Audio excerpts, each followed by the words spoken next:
everyone, this is Ethan from the Rewind Gamecast, and today is the first Terraria guide to the Goblin Army. So what we're going to be doing is we are going to talk about how you can get the Goblin Army to happen, the enemies that are involved in it, and the loot that they drop. You might even learn something you didn't know about the event if you already knew about Terraria. So, in order for the Goblin event to happen, you need to have at least one player in game with the 200 max health. You need to smash at least one Shadow Orb or Crimson Heart, and it has a third of a chance of beginning at the beginning of a day when you do it the first time. After that, it's a 1/30th chance in pre-art mode and 1/60th chance in hard mode. And it takes priority over the Pirate Invasion spawning. It can also be summoned manually with the Goblin Battle Standard, which is crafted with 5 wood and 10 tattered cloth. Here's some footage of the event.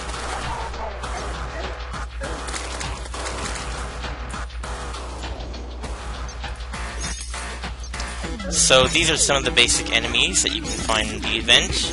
The Peon is basic fighter that can break down doors, and the Sorcerer will shoot Chaos Bolts and teleport.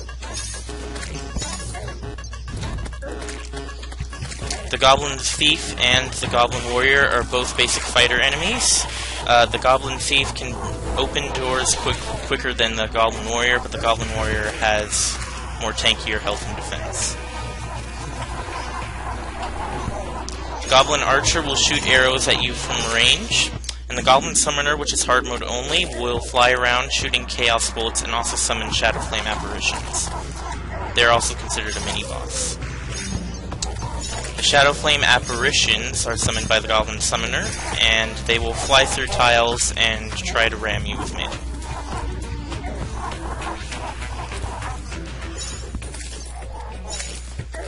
So now you're going to look at the loot from the Goblin Army. First is very common drop, the Spiky Ball, common drop for most of the goblins. It's a throwing weapon, so you can throw it on the ground. It will pierce through some enemies, and it will also stay on the ground for a decent amount of time until enough enemies have been hit by it. As you can see, on flat surface you can roll it on the ground.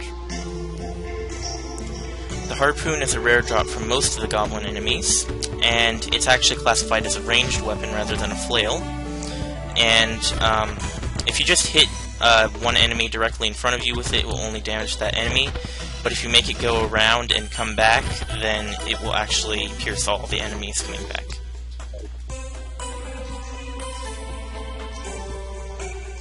The Shadowflame Hex Doll is a rare drop from the Goblin Summoner, and it shoots curving tentacles that inflict Shadowflame. What Shadowflame basically is, it deals 5 damage per tick over time. It's actually very effective.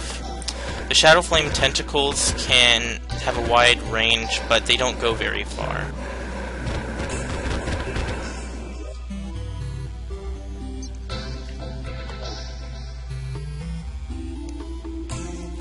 The Shadowflame Bow is another rare drop from the Summoner, and you can use any arrows with it, and it will turn any arrows that you fire out of it to Shadowflame arrows, which of course inflict Shadowflame as you would expect.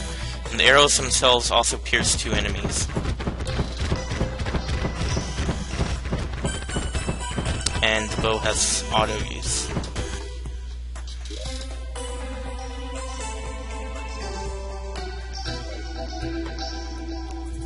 Finally, the Shadowflame Knife is also a rare drop from the Summoner.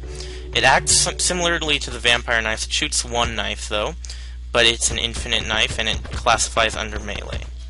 And the knife will inflict Shadowflame and will bounce off of enemies, not tiles, only enemies. It will bounce off of a maximum of 2 before not piercing on the 3rd, and all 3 hits will inflict Shadowflame.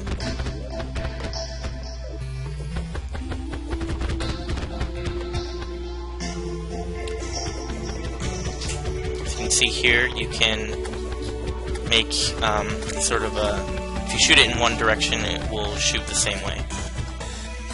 So that's it for the Goblin Army video. You should expect to see more event and boss videos in the future, as well as other random item video tutorial kind of things. And I hope you enjoyed this video. Like, subscribe, and I'll see you later.